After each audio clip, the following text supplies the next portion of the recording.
Good afternoon, everyone. Thank you for joining today's out-of-home office hours. I'm Scott Fiaschetti, and today I'm joined here by Michael Riccio. Sorry, I did it again. This is our ninth in our series on more and the coming Geopath Insight Suite, and wanted to just take a moment to talk about what the agenda for today, and then just jump right into it. So. We're going to give everybody an overview and demonstration of our new Inventory Explorer tool, which came out, I believe, the middle of May, and we've been getting a lot of excitement about it, but we thought it would be worthwhile to have, one of these office hour webinars to focus on that and just really give people time to understand what the capabilities of it are and just demonstrate a few examples of how to use the tool, which Michael will do. This is an upgrade, an upgrade to the old tool, which is going to gives everyone the ability to more easily explore and map locations of all the audited inventory that we audit today. And the other thing that I think is really great, and part of the reason why I wanted to show this today, is that it really gives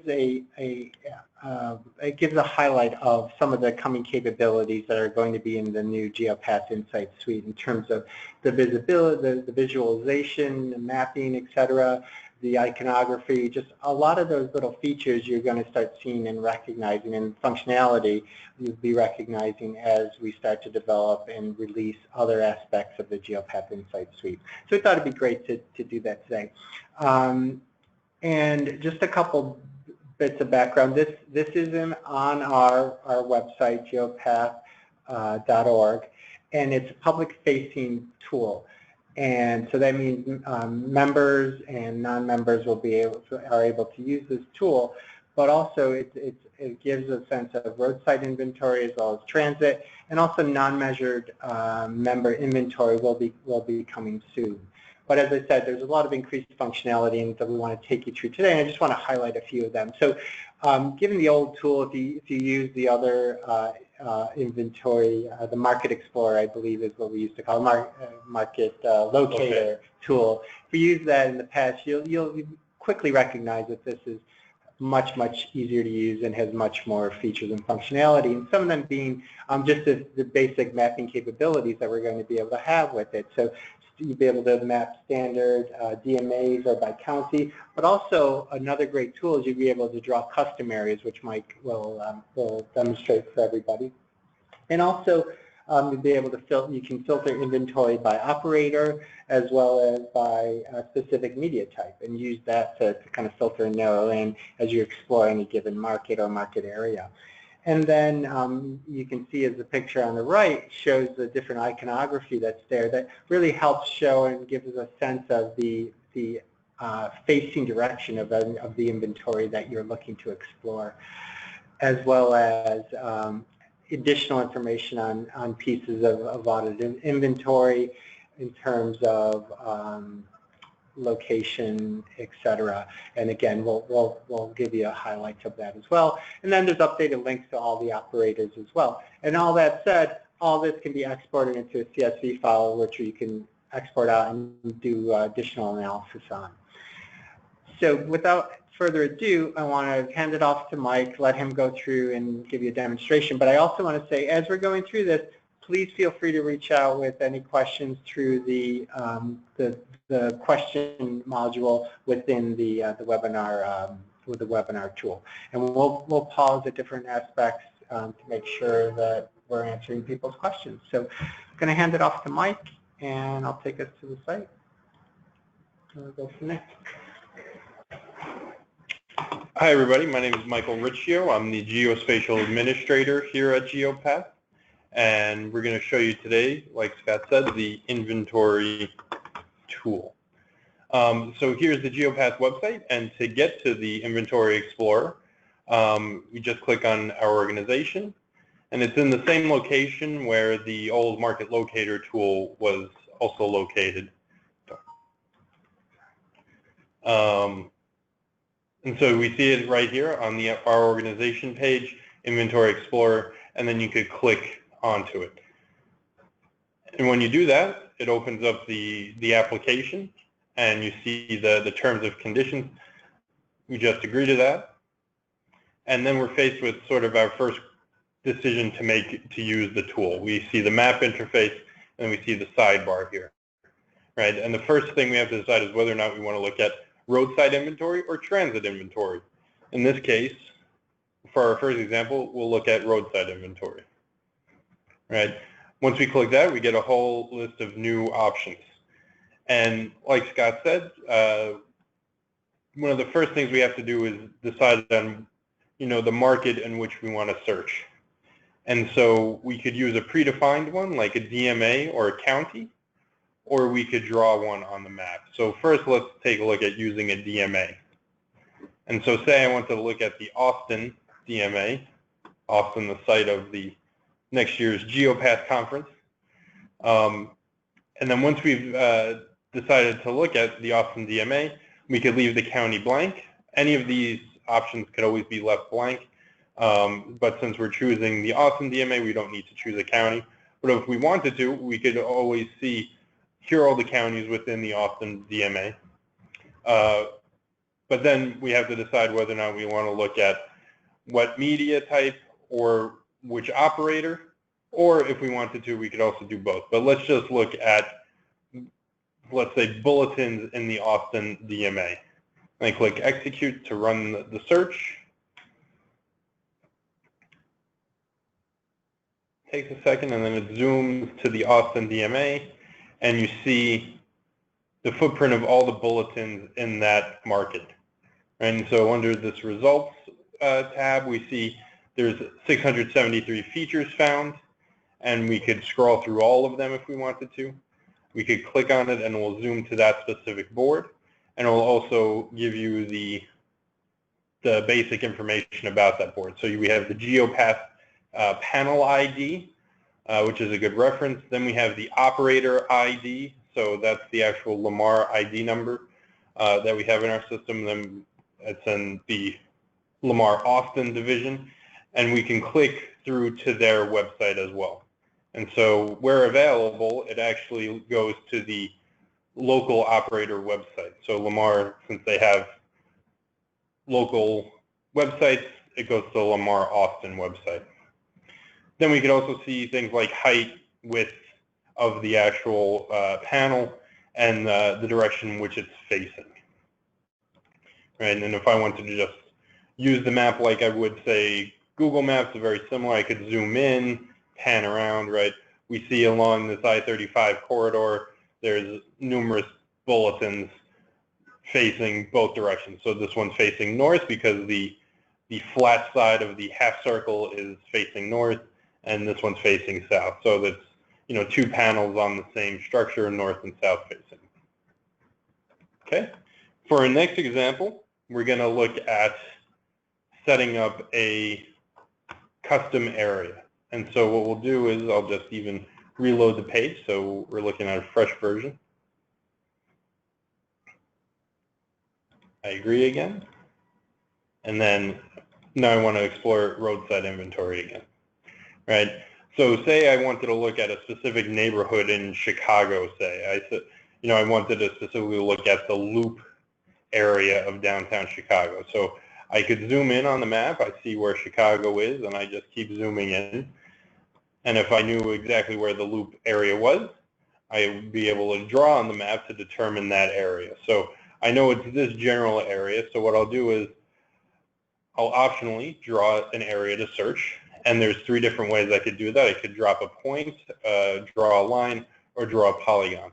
Since I'm searching for an entire neighborhood that I know where I want to search, I can draw a polygon right on the map. So I click the button, and then make sure I actually have it selected, and then can start drawing the lines on the map. Right? And so the Loop I know is this downtown area surrounded by the river. And I know I don't want to go in this area because that's all parks and stuff, I believe. And so it's just this area, the downtown business area, right? The default option is to apply a distance around that area, a buffer it's called. but since I'm searching specifically for a polygon, I don't need that this time. So this is the area in which I want to search in, right? And so now I could still choose which media type or which operator or both that I wanted to search for. So in this case, let's look for city information panel since we're in the central business district. And I want to see all the city information panels in that area of downtown Chicago. So I click execute, and then I get the map of all the city information panels with that same information for each one. So this is the Geopath ID, the operator ID, who the operator is, in this case JC Ducot, link to their website, and then the pertinent details about it, right? With all of the results, one of the great things is that you can take those results and clicking this little 3-dot icon in the corner, export it to a CSV file. And the CSV file is just a type of access, or sorry, a type of Excel document, which, sorry, I'm gonna bring it up on Scott's other screen here. Yeah. And what it does is it brings up those results in an easy-to-use table format. Right? And so it's all that same information, the panel ID, the plant unit ID, the height, width, link to their website, etc.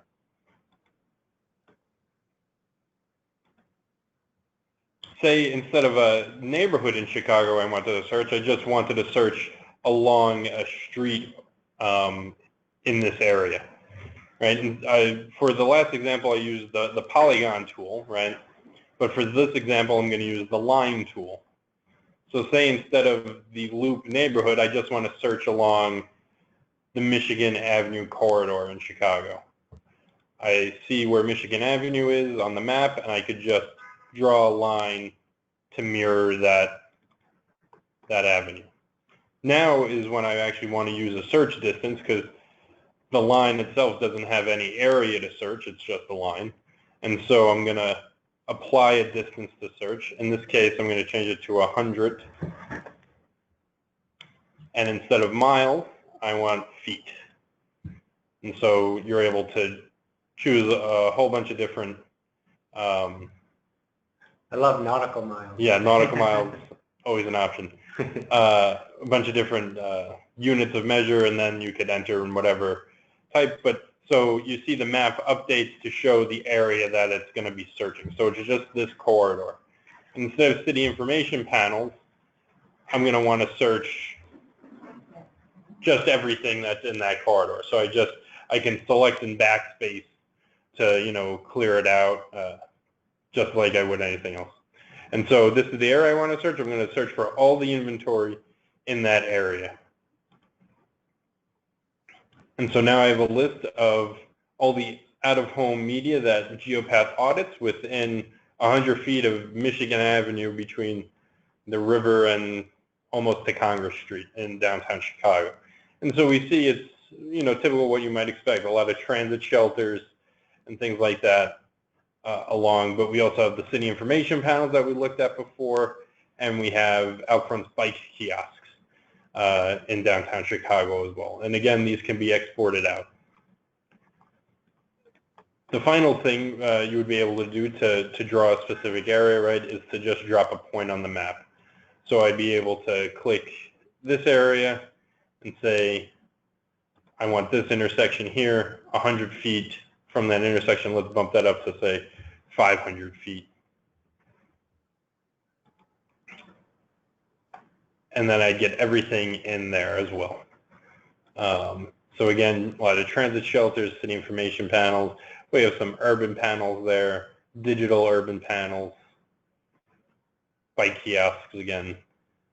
So a collection of all the inventory.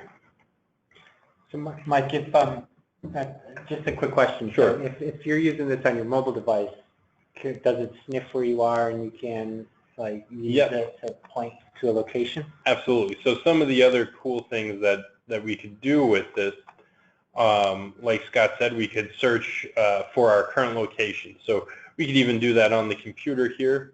It's going going to ask me for my location, and so we're in the Geopath offices in Midtown Manhattan, right? And so by clicking the little crosshair icon, it would bring up your mobile location if you're looking at it on the mobile website. The website itself is responsive to mobile layouts, so it changes based on what your screen size is. And then you would be able to bring up your mobile location. But so now I brought up the location of Scott's computer here. And so I could use all these same tools that I was just using without my location. So I could say drop a point, here I am. I want to drop a point and see everything within 500 feet of my location. And so there we go. We have 90 units within our location, a couple of bulletins, and a lot of digital shelters. Since we're right near Times Square, we also sort of get into the Times Square digital bulletins and things like that. Another great tool is we'd be able to search for a specific address. So if I knew a specific address I wanted to search for, I'd be able to find that on the map as well. So if we just wanted to type in the Geopath office address here, 561 7th Avenue, and we already see it come up as a suggestion, New York, 561 7th Avenue, New York. It locates that spot on the map. And again, we'd be able to then, say, draw a polygon around that spot if we wanted to.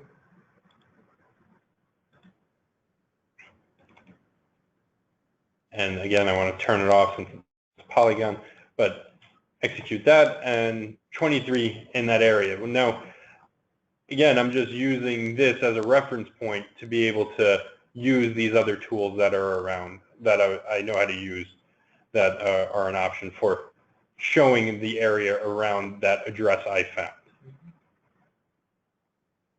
Cool. Okay. Are there any questions as we've been showing this too? I don't see any on the on the webinar tool, but if there are any, please feel free to type them in as we're going along. Yep.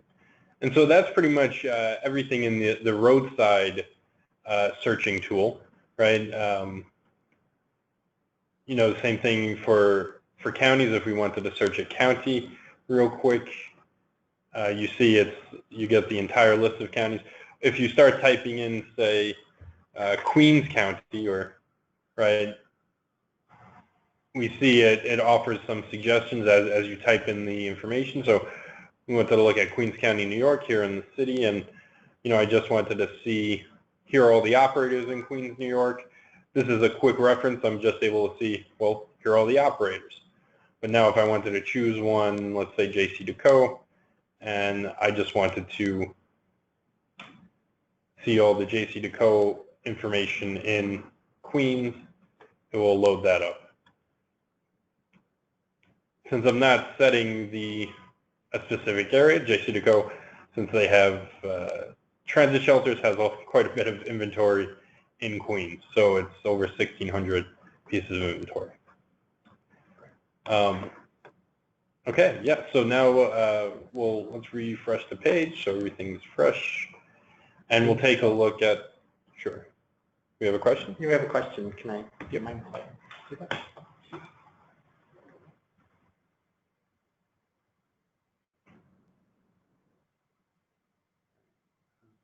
Sorry, just wanted to make sure I answered the question. Is inventory updated daily? Currently, inventory is not updated daily, no. We're aiming to keep it updated as on the same schedule as the ADS updates, so hopefully once a month. Okay. This next question, when exporting to CSV, was there a field for lat and longitude? And the answer to that is no. Correct me if I'm wrong. Yeah, no, the lat and longs aren't on there. And the reason being is that this is a public-facing tool at this point, and we don't want to reveal all the specifics on a piece of inventory. It's really there to help members and even non-members as they're exploring an area to really get an understanding of the inventory that's in that market and the operators in that market as well. Yeah, absolutely. And if you're a media operator and you're checking your your brand's inventory and things like that, and you see something wrong, we definitely encourage you to reach out to your Geopath media analyst.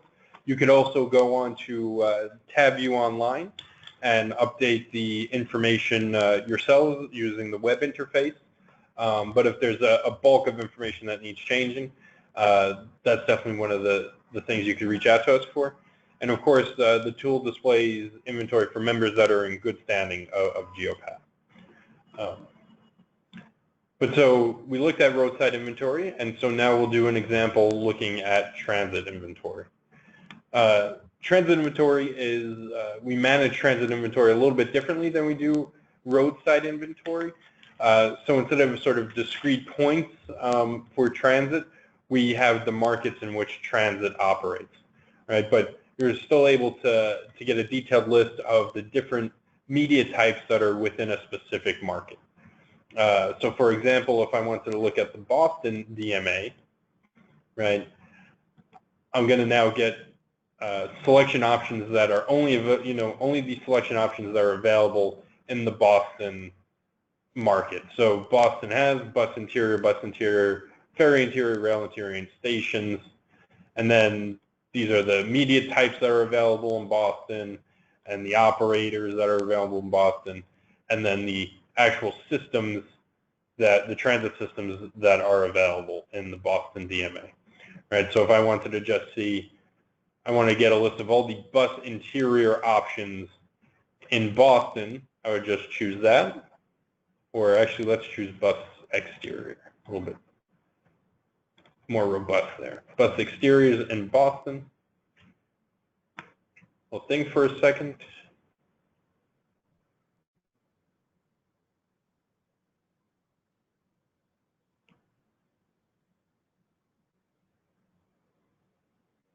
And then zoom in on the map. So we see here's the Boston DMA. So we have a general sort of geographic extent.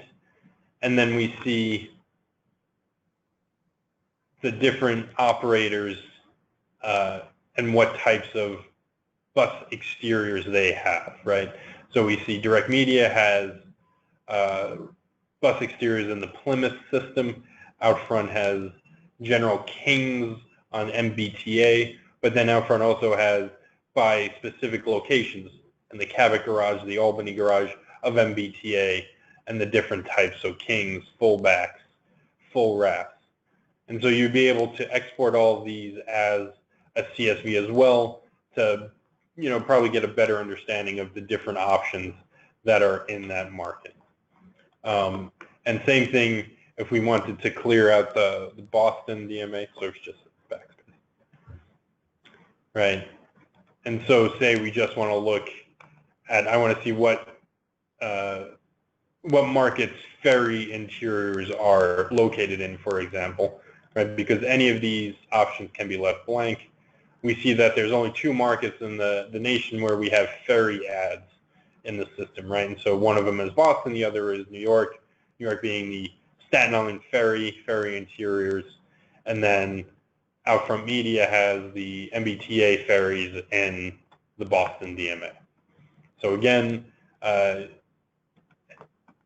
transit inventory handled a little bit differently than roadside inventory, but you're able to get all this information for each market and by operator and media type and which system and all those things, and you're able to export it as a CSV file to look at the information in Excel. So an agency or an advertiser would be able to use this tool to then generate a list of panels or markets that they might be interested in, and they would be able to take the information and go right to the website of the operator. So we at Geopath definitely think this is a big improvement over our old market locator tool. It definitely puts more information in the hands of our members and of their customers, and it's a real indicator of where we hope to proceed with the Geopath Insights Suite over the next quarter into the new year and everything like that. And so this is, again, like Scott said, a publicly available tool that we hope you use, and we welcome any feedback on it. Yeah. And just, again, want to say thank you to everybody for joining and participating in this webinar, but want to take a moment just to pause and see if there are any additional questions before we sign off.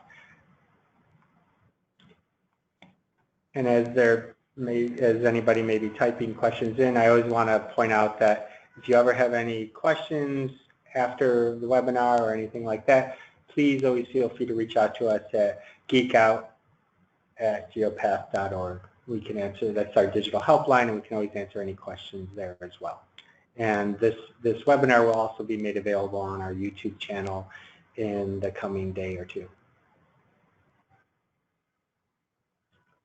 Well, it looks like there aren't any other questions. Again, I just want to say thank you again, and please join us for our next webinar in July. We'll be sending out information on dates, times, and topic within the coming weeks. But thank you again for everybody. Appreciate your time today.